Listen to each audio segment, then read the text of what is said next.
Hello guys, welcome, and today we are going to talk about how we sold out a project in less than 6 months. It was a bungalow project in Karjat और ये एक vacation home का project था। तो मैं आप लोगों को आज ये बताऊंगा कि हम लोगों ने क्या क्या टेक्निक्स यूज की, हम लोगों ने क्या क्या स्ट्रैटेजीज यूज की सो दैट हम ये प्रोजेक्ट को कम से कम टाइम में सेल कर पाए। और सबसे बड़ी बात, हमने बहुत ज्यादा मार्केटिंग का बजट भी स्पेंड नहीं किया है।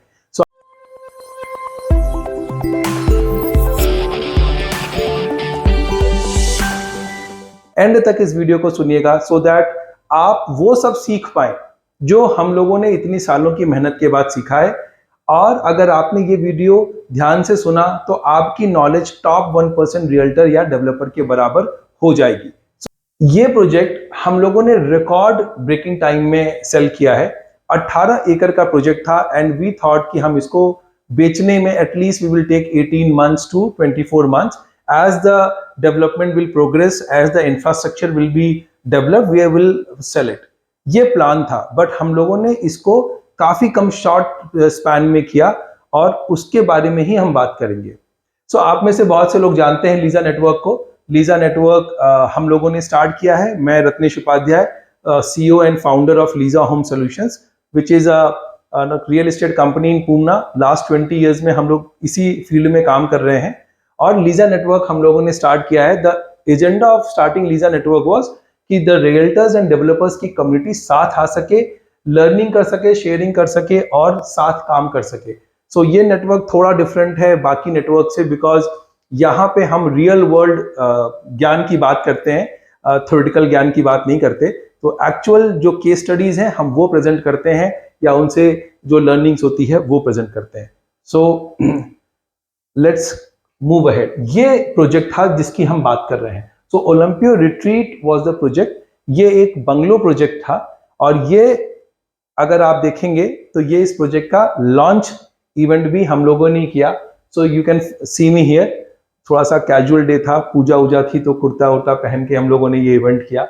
And this is the event. और इसमें हम लोगों ने जो प्रेजेंटेशन किया उसके बारे में मैं किसी और वीडियो में डिटेल में बात करूंगा कि how we presented that project to the investors and buyers. But ये वो इवेंट के कुछ फोटोग्राफ्स हैं और हम कुछ वीडियोस भी अपलोड करेंगे। So guys, this is the project. यहां पे आप, ये करजत लोकेशन पे है। ये यहां से रोड जाती है करजत मुरबाड की और ये नदी है यहाँ पे। This is a full project of 18 acres। इसमें let me give you a little bit of info. So ये जो प्रोजेक्ट है इसका यहां से एक रोड जा रही है ये बीच में। So this part of the project, this is all going to be developed as a retreat. मतलब इसको हम लोग एक रिट्रीट की तरह से, रिसोर्ट की तरह से डेवलप कर रहे हैं। ये वाला पार्ट, ये जितना भी पार्ट है जो कि इस रोड के इस साइड से है, this all is the residential area. ये पूरा रेसिडेंशियल एरिया है जिसको हम बेच रहे हैं। और इस रेसिडेंशियल एरिया में these are all those plots जहां पे बंगलोज बनेंगे, right. So these are the plots. ये वेरिड अलग अलग साइजेस में है। तो कुछ जो सबसे छोटे हैं वो 2,500 स्क्वायर फीट है। It is 2,260 to be precise. Other ones these are 3,380 square feet. और जो यहाँ पे हैं these all are larger which are 5,000 square feet plus. So basically 3 segment में है, 5,000 square feet, 3,500 square feet and 2,200 square feet. More और less यही combination है। कुछ और भी छोटे बड़े हैं बट वो जाने देते हैं। So this is the project that we had to sell. और डेवलपर की रिक्वायरमेंट थी कि यार इस प्रोजेक्ट को 1.5 साल के अंदर किसी भी हालत में बेच के खत्म करना है, because he had certain financial requirements which was pertaining to this project. So ये challenge था and this is where we had to start. इसमें जो challenges थे वो obviously आप लोगों को पता ही होगा कि जो भी प्रोजेक्ट बहुत ही अर्ली स्टेज में होता है उसको सेल करने के अपने challenges होते हैं।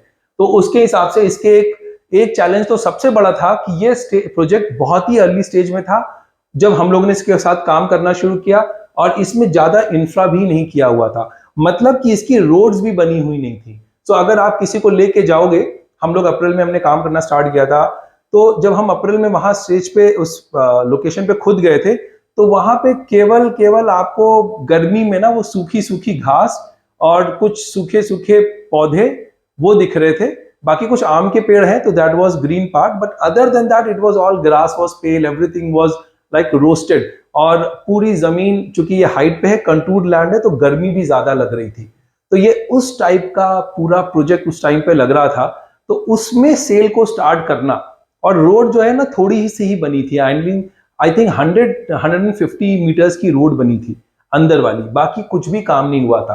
तो एक सबसे बड़ा चैलेंज था कि बहुत ही अर्ली स्टेज में था। ये एक और बड़ा प्रॉब्लम था कि जो डेवलपर है ओलंपियो, वो वेकेशन होम्स में या लग्जरी सेगमेंट में अभी तक बहुत नोन नहीं है। तो वो एक सेकंड चैलेंज था। और तीसरा चैलेंज था कि आप जब एक वेकेशन होम को बेच रहे होते हैं या मार्केट कर रहे होते हैं, ये अपने आप में टोटली डिफरेंट टाइप का प्रोडक्ट होता है, because this is not first home. यहाँ पे वो फर्स्ट होम वाली टेक्निक्स और फर्स्ट होम वाले ट्रेडिशनल तरीके नहीं काम में आते हैं। तो ये चैलेंजेस थे हमारे व्हेन वी स्टार्टेड। ऑब्जेक्टिव हमारा था to generate quick revenue for the developer, ये एक ऑब्जेक्टिव था, और we had to sell at a premium price. So developer wanted to make this premium project, so we had that objective जो हमें दिया गया था कि we have to sell it a premium price. हम इसको बहुत सस्ते में और जल्दी बेचना है तो कम प्राइस करके बेच दें, वो हम नहीं कर सकते थे।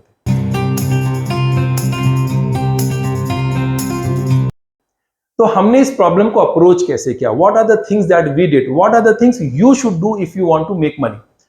पहली चीज है कि हम लोगों ने पूरे इस प्रोजेक्ट लोकेशन की एनालिसिस की। और ये एनालिसिस इसलिए भी बहुत इंपॉर्टेंट है क्योंकि ये केवल हमारी नॉलेज के लिए जरूरी नहीं है, यही चीज हम अपने कस्टमर्स को भी बताते हैं। See, if you want to sell something and if you do not know the product in and out, तो वो आपके कॉन्फिडेंस में रिफ्लेक्ट करता है। अगर आपको अपने लोकेशन के बारे में ज्यादा अच्छे से नहीं पता है, वहां क्या बन चुका है, वहां क्या बनने वाला है, if you do not know all those things, definitely you will have that lack of confidence when you're talking to a customer, and if the buyer asks you something, अगर उसने कुछ पूछ लिया ना और आपको नहीं पता होगा ना, तो वो पता चल जाएगा कस्टमर को कि यार इनको ज्यादा नॉलेज नहीं है। And people do not want to buy from sales people who are not very confident because they don't know stuff. तो मैं ये फोनी कॉन्फिडेंस वाली बात नहीं कर रहा हूं कि हैंडशेक जोर से कीजिए और बहुत ही कॉन्फिडेंटली बात कीजिए, मैं उसकी बात नहीं कर रहा हूं। मैं बात कर रहा हूं confidence which comes from your research and your study. तो ये हम लोगों ने पूरा किया। तो ये कोलियस की एक रिपोर्ट आई थी, उस रिपोर्ट में हम लोगों ने देखा कि कौन कौन सा कॉरिडोर है, कौन कौन सी जगहें हैं जहां इन्वेस्टमेंट अच्छा हो सकता है। तो आप जैसे देख रहे हैं नेरल माथेरन जो एक कॉरिडोर है, इस कॉरिडोर में अगले 10 सालों में 5 गुना से ज्यादा रिपोर्ट में कहा जा रहा है कि रिटर्न बनेगा। इसी रंग से अहमदाबाद कॉरिडोर है, इसी के रंग से चेन्नई का कॉरिडोर है, but we obviously we picked up our location जो इस रिपोर्ट में आई हुई थी। अब आपको ये सब रिपोर्ट्स पता होनी चाहिए। अगर आप एक अच्छा रियल्टर बनना चाहते हैं या आप एक अच्छा डेवलपर भी बनना चाहते हैं, तो आपको ये सब चीजें पता होनी चाहिए ना कि आपके एरिया ऑफ वर्क में जो आपका लोकेशन है उससे रिलेटेड क्या रिपोर्ट्स आ रही हैं, क्या रिसर्च पेपर्स आ रहे हैं, तो वो सब भी पढ़ना पड़ेगा अगर आप अपने आप को टॉप 1% में लाना चाहते हैं। तो इसी ढंग से इकोनॉमिक टाइम्स में भी काफी न्यूज आई थी, और आप बहुत आसान है, just go on Google, put the keyword, put the news का जो सर्च है, and you will get all this information that you need.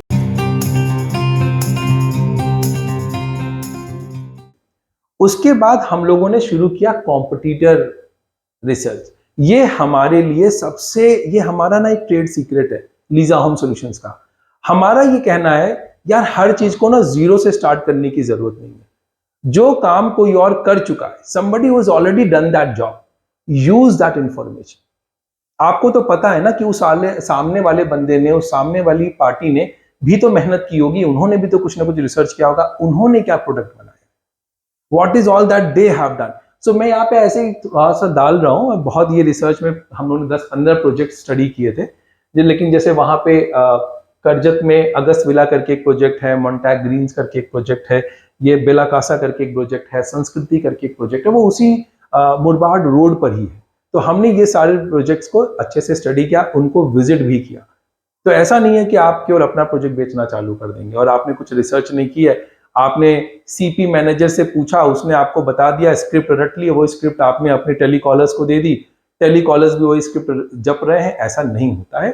अगर आपको काम करना है और if you want to earn that amount of money, you will have to start from understanding the competitor. आपको कॉम्पिटिटर को समझना पड़ेगा और उसके लिए आपको विजिट करना पड़ेगा, उनकी वेबसाइट पढ़नी पड़ेगी। जब आप वो सब करेंगे तो आप एक बनाएंगे कंपैरेटिव मैट्रिक्स। आप में से जितने लोगों ने लीजा नेटवर्क की क्लासेस अटेंड की हैं, आप लोगों को याद होगा कि हम लोग हमेशा कहते रहे थे कि अगर रियल एस्टेट में पैसा बनाना है तो आपको कंपैरेटिव मैट्रिक्स बनाना आना चाहिए, क्योंकि अगर आपने ये नहीं किया है तो ये बहुत मुश्किल है कि आप पैसा बना पाए। तो इसमें हम लोगों ने सब चीजें, लोकेशन हो गया, डिस्टेंस हो गया, अपने प्रोजेक्ट से डिस्टेंस हो गया, डिटेल्स क्या है उसके, उसमें क्या प्लॉट साइजेस हैं, क्या लॉन्च डेट है, तब उसका स्क्वायर फीट क्या वो मांग रहे हैं, उसमें बंगलों के प्राइसेस क्या मांग रहे हैं, क्या इंफ्रा हो चुका है, पोजीशन डेट क्या है, इन्वेंटरी क्या है, बाद में डेवलपर का नाम क्या है, प्रोज क्या है, कॉन्स क्या है, एमटीज क्या है, फीचर्स क्या है, सेल्स वेलोसिटी क्या है। तो आप समझ रहे हैं। तो अब आपको समझ में आ रहा है कि ये जो जो अच्छी सेल्स करने के लिए ऐसा नहीं है कि हमने 4 मोटिवेशन वीडियोस सुन लिए और कूद पड़े और हमने कहा कि यार हमने तो 4 मोटिवेशन के वीडियो सुन लिए हैं, हमने कॉलिंग स्क्रिप्ट सुन ली है, हमने फलाना सुन लिया है, ढमकाना सुन लिया। ऐसे नहीं होगा। ये चीजें अगर आप नोट करो तो 1 2 3 4 5 6 7 8 9 10 11 12 13 14 15 16 सेल्स वेलोसिटी, ये सब इसके आगे, ये सब आपने जब 16 17 पैरामीटर्स पे आपने अपने प्रोजेक्ट को और अपने कॉम्पिटिटर के प्रोजेक्ट्स को स्टडी किया है ना, तब जाकर के आपके अंदर एक कॉन्फिडेंस आएगा और आपको असली समझ आएगी मार्केट की। You cannot do a good marketing and sales job if you do not understand the market. मैं फिर से रिपीट करता हूं, You cannot do a good sales and marketing job if you do not understand the market. और market केवल 4 एजेंटों से घूम के पूछ लेने से और थोड़ा सा नेट पे खोज लेने से नहीं समझ में आती। उसको एक स्ट्रक्चर्ड वे में आपको समझना पड़ेगा, स्ट्रक्चर्ड वे में उसको एक जगह डालना पड़ेगा, फिर उसको 2-3 बार देखिए, 3-4 बार उसको स्टडी कीजिए, डिस्कस कीजिए अपने पार्टनर के साथ, अपने सेल्स की टीम के साथ। जब एकदम अच्छे से समझ में आ जाएगा ना, तब आपके दिमाग में आइडिया बनना शुरू होगा कि हमको इसको बेचना कैसे है। तो उसके बाद जब आप बेसलाइन, फिर एक और बहुत ही इंपॉर्टेंट चीज बता रहा हूं कि जब आप बेचना स्टार्ट करेंगे ना, तो पहले आप एक बेसलाइन सेटअप कीजिए। ये एक another secret weapon of Leeza home solutions है। कुछ तो हमारे भी सीक्रेट वेपन्स है ना यार, तभी तो एक सॉफ्टवेयर इंजीनियर से आज इंडिया की one of successful real estate company run करते हैं। तो वो एक चीज है कि इसमें भी एक बहुत इंपॉर्टेंट चीज है, वो है बेसलाइन। बेसलाइन का मतलब ये होता है कि जो चीज आप करना चाहते हैं, क्या वो चीज किसी और ने ऑलरेडी कर रखी है या उससे मिलती जुलती कोई चीज किसी ने कर रखी है।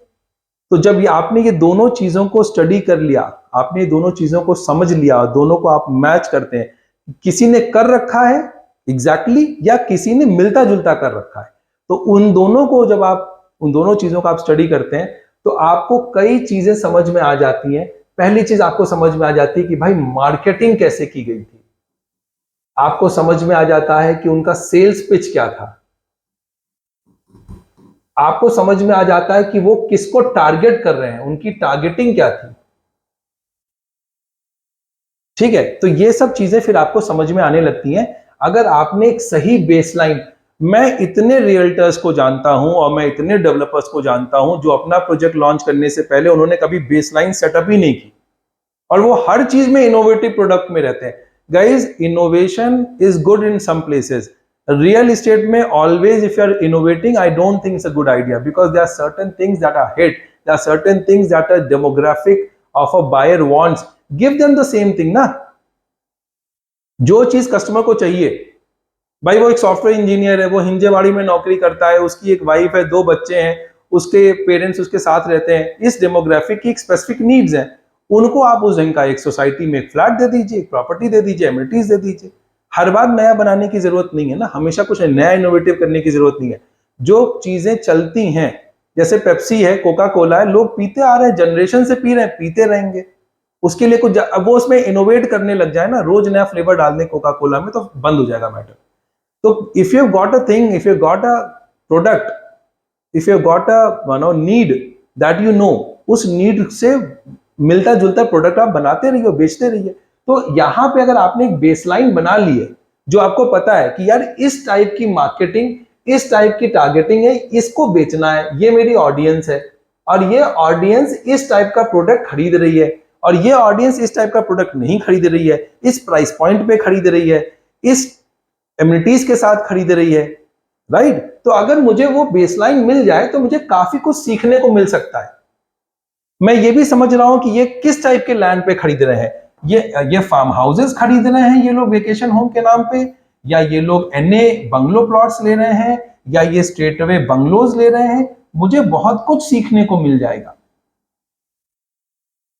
कि कितना बड़ा लैंड पार्सल होना चाहिए। 50 एकड़ का लैंड पार्सल जरूरत है, 25 एकड़ वाले ज्यादा हिट हैं, 50 एकड़ वाले ज्यादा हिट हैं, 75 एकड़ के लैंड पार्सल ज्यादा हिट हैं, या 100 एकड़ एंड अबव वाले पार्सल्स पे जैसे बड़े कंपनीज जैसे गोदरेज है, इन लोगों का अभी अमेजिका के पास आई थिंक 100 एकर्स का एक प्रोजेक्ट आया है एनए प्लॉट्स का, राइट। और वो 50 लाख रुपए, I think 5,000 rupees per square feet, वही 50 लाख रुपए में 1 गुंठा के आसपास बेच रहे हैं। सो दिस इज, ये हमको टाइप ऑफ लैंड समझ में आ रहा है, साइज समझ में आ रहा है, कितने बंगलो होने चाहिए, मतलब कितनी कम्युनिटी होगी, तो बहुत छोटी भी नहीं, बहुत बड़ी भी नहीं है। बहुत बड़ी कम्युनिटी होगी तो वो हमेशा वर्क इन प्रोग्रेस है, इन्वेस्टर को एग्जिट करने का मौका ही नहीं मिलेगा, क्योंकि डेवलपर के पास ही हमेशा एडिशनल इन्वेंट्री रहेगी। तो बहुत छोटा भी नहीं होना चाहिए कि 10 ही बंगलो हैं तो उसमें क्या ही एमटीज बना पाएगा डेवलपर, मतलब इकोनॉमिक्स भी तो वर्कआउट करनी चाहिए। So the point here is कि ये सारी चीजें अगर आपने एक बेसलाइन अच्छे से समझ ली तो आप ये सब चीजें बहुत आराम से कर पाएंगे, और आपका रिसर्च जो है ना बहुत साइंटिफिक होगा। ठीक है गाइस, तो ये भी उसी से रिलेटेड पार्ट है। फिर हम लोगों ने तीसरा पार्ट किया कि हम लोगों ने रिसर्च टारगेट ऑडियंस, जो कॉम्पिटिटर जिसको टारगेट कर रहा है वो हमने देखना शुरू किया कि भैया वो टारगेट ऑडियंस किनको वो टारगेट कर रहा है, किस टाइप के वो बंगलोज बना के, जबकि वेकेशन होम्स है तो आजकल रेंटल का बहुत कंसेप्ट है, तो वो वेकेशन होम्स जो बना रहे हैं वो कितने रेट पे रेंट पे जा रहे हैं, कौन लोग ले रहे हैं, कौन सी ऑडियंस है, तो वो सब चीजें भी हम लोगों ने फिर स्टडी करी। हमारा एक रिसर्च हो गया, जब हमने मोटा मोटा एक रिसर्च सब कंप्लीट कर लिया अपना, तब हम आते हैं अपनी मार्केटिंग स्ट्रैटेजी पे कि यार अब हम मार्केटिंग स्ट्रैटेजी बनाया जाए, प्रोडक्ट रिलेटेड या मार्केट रिलेटेड, कॉम्पिटिटर रिलेटेड। तो रिसर्च मेरी हो गई। अब मेरी रिसर्च का सेकेंड फेज शुरू होता है, which is the marketing strategy. और ये सबसे इंपॉर्टेंट है, क्योंकि जितना इनपुट आपने रिसर्च किया था प्रोडक्ट रिसर्च में, मार्केट रिसर्च में, वो अब आपके उसका डिस्टिल्ड इंफॉर्मेशन, उसके कंक्लूजन्स, उसके इन्फ्रेंसेस जो आपने ड्रॉ किए हैं, वो इनपुट बन जाते हैं आपकी मार्केटिंग स्ट्रैटेजी के लिए। सो मतलब मैं आपको अगर बताऊं कि आपने जो कुछ भी अभी तक इसमें किया था, अपने मार्केट का जो रिसर्च है, आपके मार्केट का जो भी रिसर्च है, वो आपके मार्केटिंग स्ट्रेटेजी का इनपुट बन जाता है। लोगों की मार्केटिंग स्ट्रेटेजी गलत क्यों होती है, उसका एक रीजन है।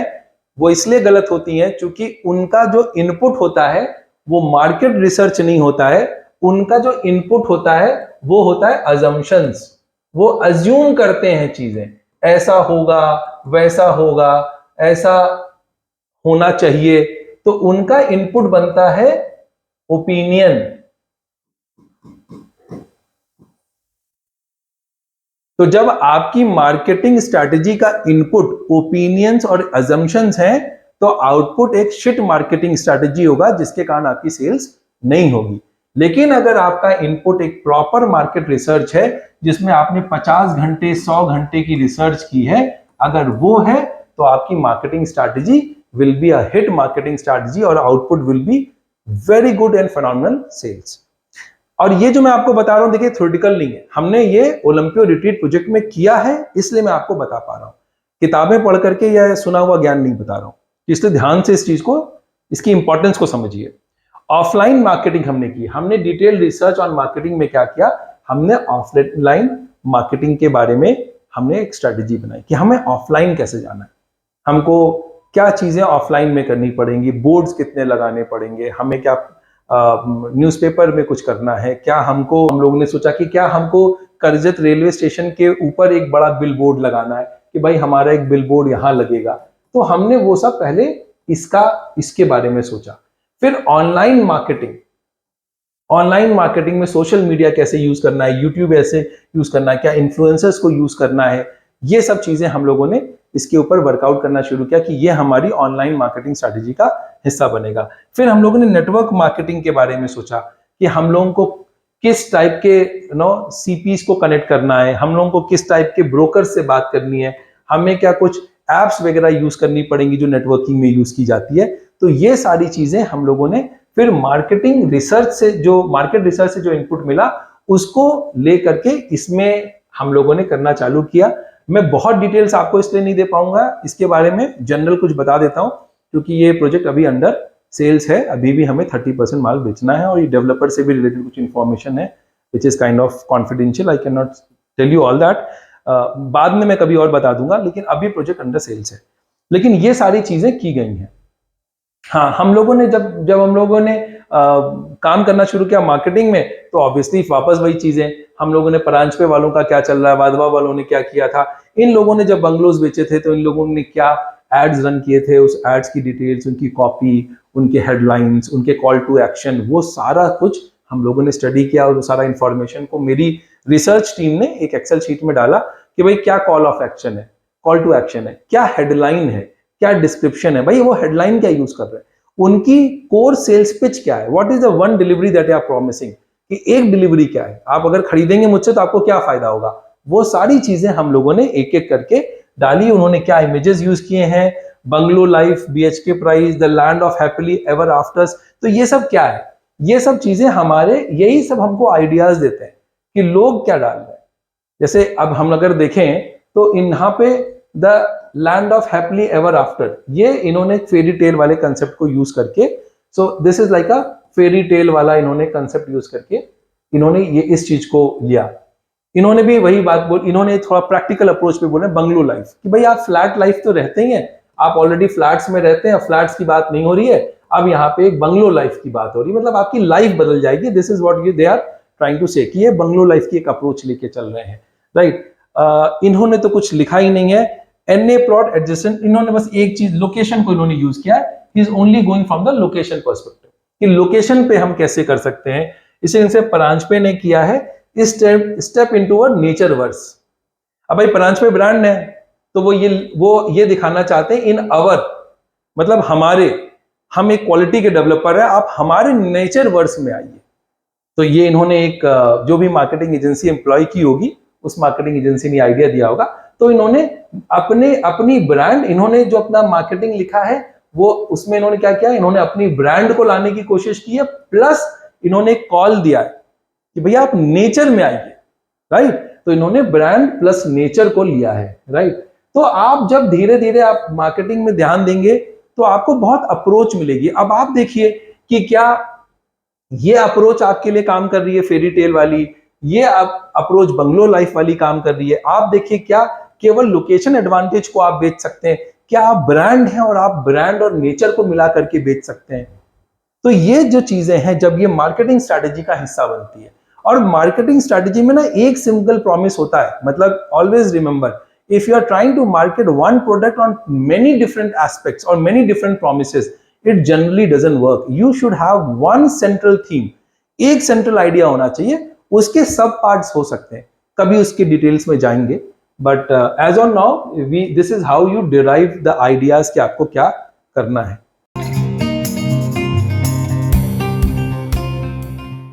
उसके बाद हम लोग आए प्राइसिंग पे, बिकॉज देखो अगर आपका प्राइसिंग गलत है तो दो प्रॉब्लम होगी, या तो आप अंडर सेल कर दोगे, मतलब डेवलपर को नुकसान हो जाएगा, या हम लोग एज अ डेवलपर हैं, अगर जहां जहां हम पार्टनर्स हैं वहां हमको भी प्रॉफिट पे नुकसान हो जाएगा।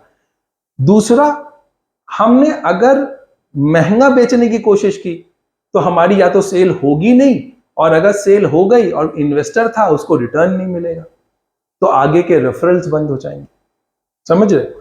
तो ये बहुत इंपॉर्टेंट है। तो प्राइसिंग का मैं डिटेल में नहीं जाऊंगा, बट मैं एक छोटा सा आप लोगों को आइडिया दे देता हूं कि जनरली जब आप कोई भी रियल एस्टेट का प्रोडक्ट बेचो तो आपको कहीं ना कहीं पहले आपके दिमाग में क्लियर हो जाना चाहिए कि आप किस क्वाड्रेंट में काम कर रहे हो। मतलब मैं थोड़ा बताता हूं इसके बारे में, कभी डिटेल में बात करूंगा। देखिए, अगर आप हाई क्वालिटी दे रहे हो, राइट, लेट अस से आप हाई क्वालिटी दे रहे हो और आप एकदम बढ़िया हाई प्राइस पे दे रहे हो, तो आपकी स्ट्रैटेजी जो है वो प्रीमियम है। ये स्ट्रैटेजी भी चलती है, प्रीमियम स्ट्रैटेजी वर्क्स। समझ रहे ना? जैसे एप्पल फोन हो गया, प्रीमियम क्वालिटी है प्रीमियम प्राइस पे, ठीक है ना? इसके ऊपर आप मोबाइल का एग्जांपल अपने हिसाब से मन से फिट कर लीजिएगा।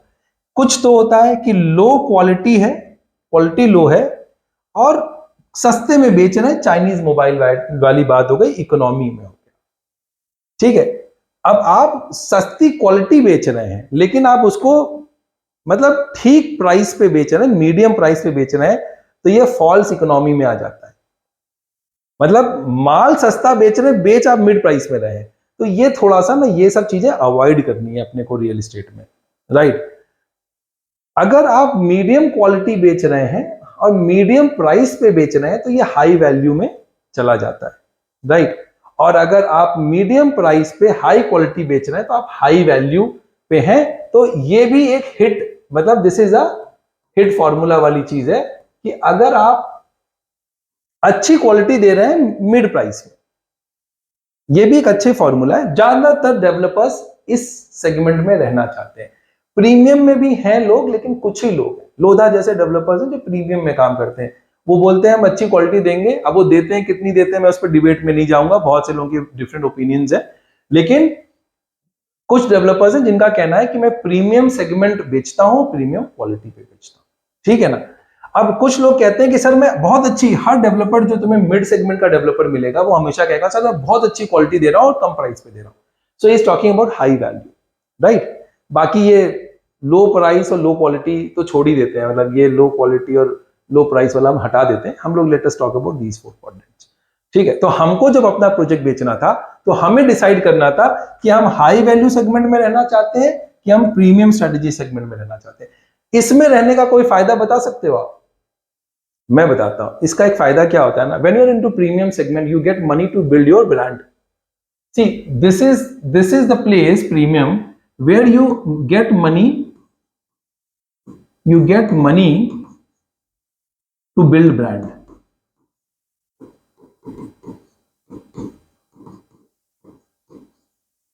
अगर आप कहीं पे भी लो प्राइस में हो तो लो प्राइस में तो आपकी इनकम ही कम हो रही है, आप प्रोडक्ट ही बना के अपना मार्जिन निकाल लो तो वही बात है। इसमें क्या है कि आपके पास मार्जिन है थोड़ा, तो वो आप प्रॉफिट में निकाल लेना चाहते हो, आगे लैंड परचेज करने में यूज करना चाहते हो। लेकिन अगर आप प्रीमियम में हो ना तो आपके पास एडिशनल मनी जो आ रहा है that you can reinvest in building brands, and building brands means building good support systems, building good customer service. तो आपके पास जब एडिशनल मनी आ रहा है, when you are getting that extra money, वो जो एक्स्ट्रा मनी है ना जब आप उसको स्पेंड कर देते हो कस्टमर सर्विस पे, तो वही पैसा आपकी ब्रांड बिल्ड कर देता है। इसलिए प्रीमियम सेगमेंट में जिन डेवलपर्स को काम करना है उनको ये याद रखना है कि जो आप पैसा एक्स्ट्रा ले रहे हो ना वो आपके कस्टमर सपोर्ट टीम के पास जाना चाहिए, जिससे आपकी ब्रांड बने।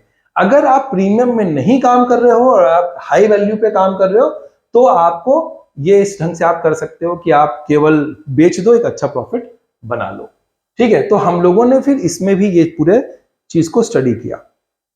अब हम लोग आते हैं कि हम लोगों ने फाइनल, जब हम लोगों ने डिसाइड कर लिया कि हमें किस में रहना है, अब हमको क्वांटिफाई करना है कि एग्जैक्टली कितने प्राइस पे बेचना है। एक तो रेंज हो गई, अब रेंज से हम एग्जैक्ट नंबर पे आना चाहते हैं, तो उसके लिए हम लोग ऑफर हीट मैप एक चीज होती है, मतलब बेसिकली ये हीट मैप का जो कंसेप्ट है वो हम लोग ऑफर में यूज करते हैं।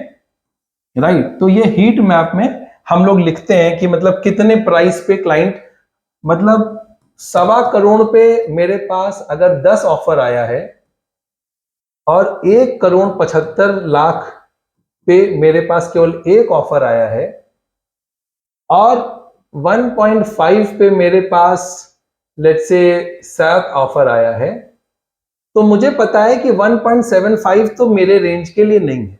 मतलब इस पे मैं वॉल्यूम नहीं बेच पाऊंगा, रादर शायद मैं बेचने में भी मुझे दिक्कत हो। लेकिन मुझे कहीं ना कहीं समझ में आ रहा है कि 1.25 पे 10 ऑफर आ रहा है और 1.5 पे 7 ऑफर आ रहा है, तो हम उसको यहां पे मार्क कर देते हैं। जैसे हम लोगों ने लिख दिया कि प्राइस सेगमेंट लिख दिया और नंबर ऑफ ऑफर्स लिख दिया, यहां पे डाल दिए जैसे लेस देन 80 पे कितने आ रहे, 80 टू 90 पे कितने आ रहे, 90 टू 100 पे कितने आ रहे, 100 से 150 पे कितने आ रहे। तो हमने वो जब ऑफर्स डाले और हमने यहाँ कस्टमर सेगमेंट लिख दिया कि भाई ये कस्टमर सेगमेंट, ये कस्टमर सेगमेंट, ये कस्टमर सेगमेंट, वो इसमें हमको कोई 10 ऑफर दे रहा है, इसमें कोई हमको इस पे 5 ऑफर दे रहा है, ये नीचे वाले में हमें ऑफर ज्यादा भी मिल रहे होंगे लेकिन वो हमारे लिए प्रॉफिट कम कर देंगे। तो हम पुश करना चाहते हैं कि जैसे जैसे ये प्राइस बढ़ता जा रहा है हमें ऑफर कितनी स्पीड से घट रहा है, उसमें हम एक हीट मैप बना लेते हैं। फिर हमें कहीं ना कहीं एक आइडिया लग जाता है कि यार ये वो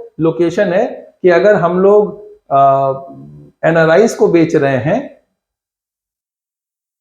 कि अगर हम एनआरआईज को बेच रहे हैं तो एनआरआईज 100 से 150 लाख, मतलब 1 करोड़ से 1.5 करोड़ के बीच में मुझे यहाँ पे कायदे के, मतलब लेट से 10 ऑफर मिल जा रहे हैं। मान लो यहाँ पे थोड़ा कम पे हमें 12 ऑफर मिल जाते, but this works for me.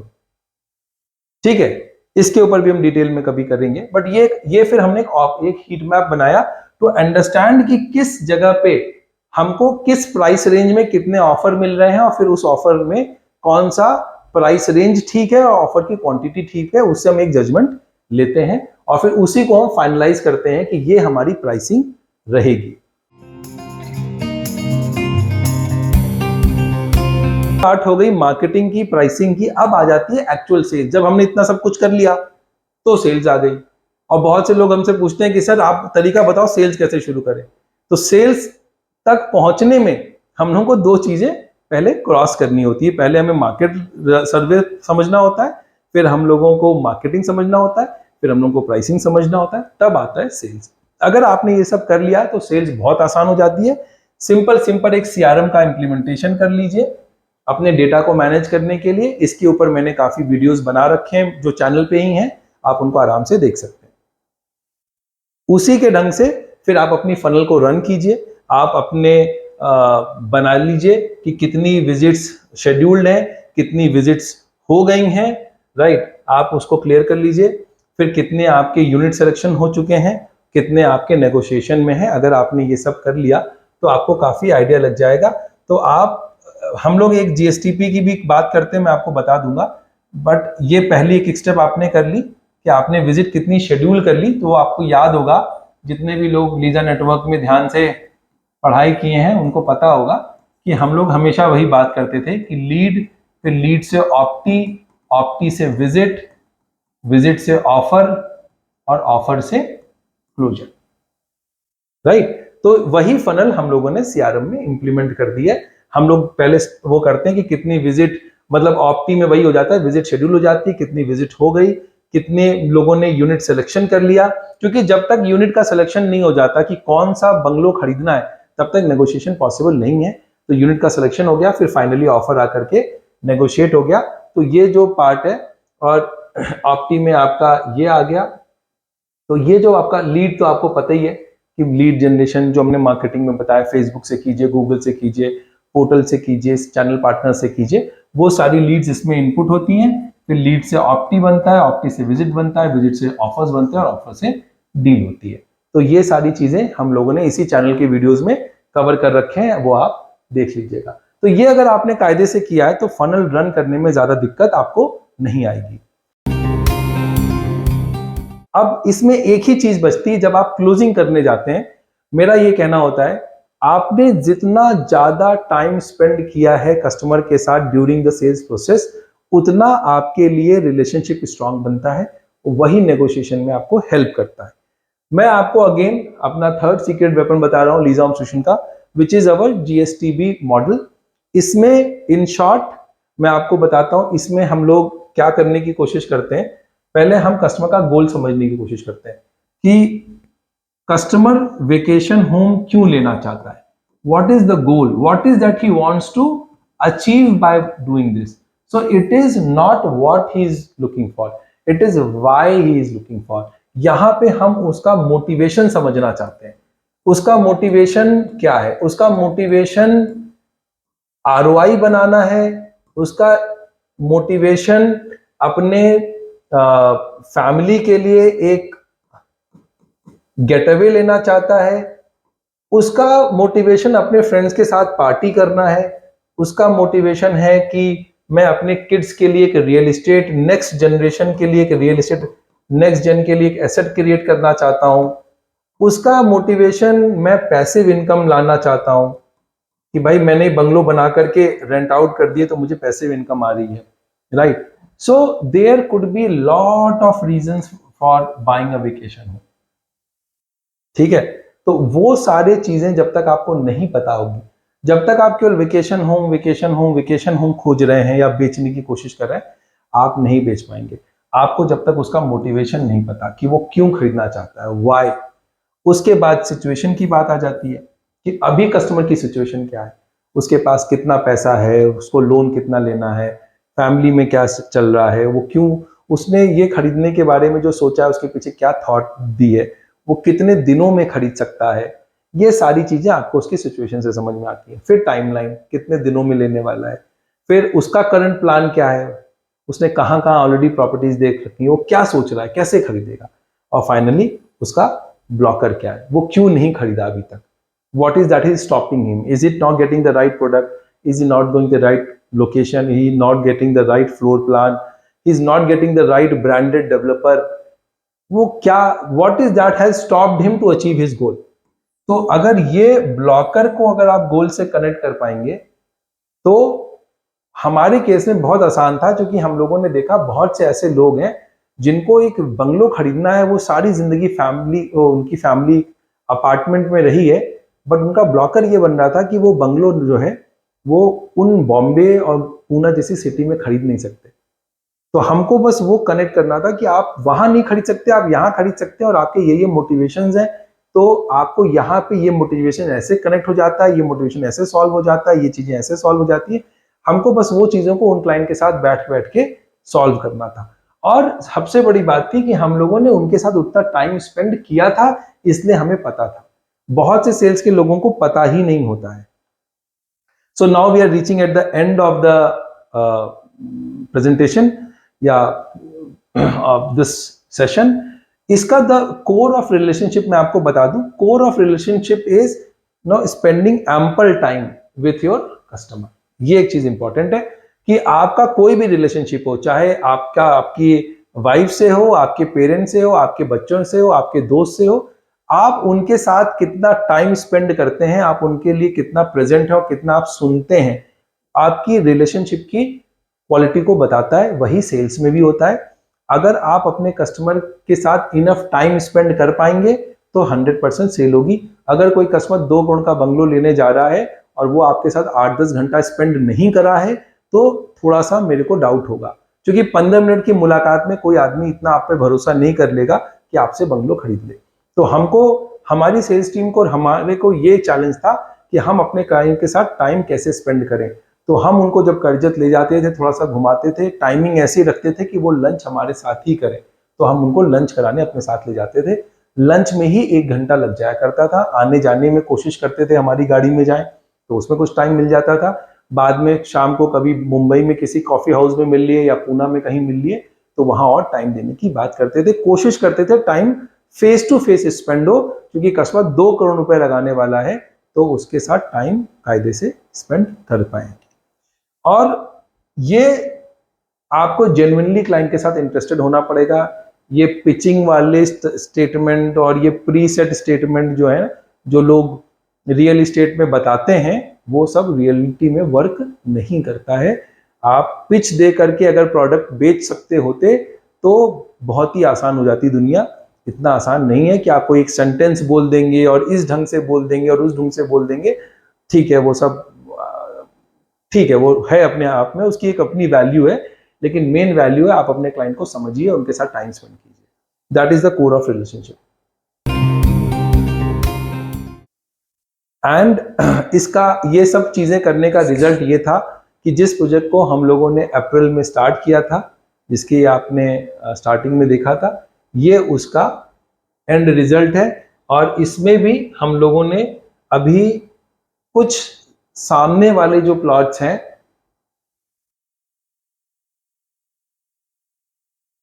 हमारे जो ये वाले प्लॉट्स हैं, अभी हमने इनको सेल करना स्टार्ट नहीं किया है, क्योंकि उसका एक रीजन था, ये कंटूर्ड लैंड है, राइट। ये फॉरेस्ट एक साइड में है, माउंटेन पे ये प्रोजेक्ट है और एक तरफ हमारी रिवर है। तो ये चूंकि माउंटेन पे है, ये कंटूर्ड लैंड है, अभी इस तरफ की रोड्स नहीं बनी है। तो ये रोड नहीं बनी है हमारी ये रोड अभी नहीं बनी है, राइट। हमारी अभी ये वाली रोड नहीं बनी है। तो चूंकि ये सब रोड्स नहीं बनी है, तो हमको पता नहीं है कि कितना स्टीप स्लोप आने वाला है और कितना गाड़ी लगाने में और कैसे, मतलब वो टेक्निकल कुछ क्वेरीज हैं। तो अभी वो ये वाले पार्ट हम लोग सॉल्व कर रहे हैं, तो उसके बाद आगे की हम लोग सेल्स करेंगे। और यहाँ पे कुछ पार्ट हम लोग कॉमन स्टाफ क्वार्टर्स और इन सब में भी बनाने वाले हैं। तो ये वाला पार्ट अभी थोड़ा सा अभी डिस्कशन में है कि इसको कैसे करना है, थोड़े बहुत चेंजेस की शायद बात है, इसलिए अभी ये वाला पार्ट हम लोगों ने सेल करना स्टार्ट नहीं किया है। बाकी जितना भी अगर आप देख रहे हैं, तो ये जितना भी प्रोजेक्ट था, ये प्रोजेक्ट में 70-80%, मतलब अगर मैं ये हटा दूं ये वाला पार्ट, तो 90% ये प्रोजेक्ट बिक चुका है। बाकी कुछ जगह ऑलरेडी रिजर्व्ड है, तो हमारे पास ज्यादा अवेलेबल इन्वेंट्री बस ये एक वाले पोर्शन में ही है। बाकी तो मोर और लेस हम लोगों ने सब बेच ही दिया है। और ये तो कॉर्नर प्लॉट है, वो तो इसी में मर्ज कर देंगे, इसी ढंग से ये कॉर्नर प्लॉट है, इसमें मर्ज हो जाएगा, बाकी ज्यादा नहीं है। So this was the result and success. और मुझे बहुत खुशी हुई कि मैंने आपके साथ ये सब शेयर किया। कि रिसर्च इज द कॉर्नरस्टोन। मैं बार बार हमेशा अपने चैनल पे, अपने जब मैं वर्कशॉप करता था तो उनकी क्लासेस में, ट्रेनिंग सेशंस में हमेशा कहता आया हूं कि रिसर्च रिसर्च और रिसर्च, इसके अलावा और कुछ नहीं है। तो आप रिसर्च करें, ये सबसे जरूरी है। Marketing is a art of understanding clients need. आप इसको समझें और मार्केट में जितने भी प्रेजेंट ऑप्शंस है उसको समझें। तो ये की टेक अवे है। पहला है रिसर्च करें, दूसरा है नीड और ऑप्शंस को समझें। सेल्स एक प्रोसेस है, इसमें ज्यादा टेंशन लेने की जरूरत नहीं, एक सिंपल प्रोसेस है। आप अपनी सेल्स फनल को रन कीजिए और trust is a prerequisite to sales. आपको कोई आदमी पैसा तभी देगा जब वो आप पर भरोसा करता है, और भरोसा करने के लिए आपका उसके साथ टाइम स्पेंड करना जरूरी है। With this we come to end of this session. I think and I sincerely hope कि आपने इससे कुछ सीखा होगा। मेरा ये आपसे एक निवेदन है कि आप इसको ध्यान से वापस सुन लें और इसकी थोड़ी नोट्स बना लें और इसको प्रैक्टिस करें। अगर आपको कुछ इसमें और हेल्प चाहिए हो तो आप कमेंट्स में नीचे लिख दीजिए, मेरी टीम या मैं उस पर या तो रिस्पॉन्स कर देंगे, अगर जरूरत पड़ेगी तो आपसे एक बार फोन पे बात भी कर लेंगे। So thank you guys, take care, good bye.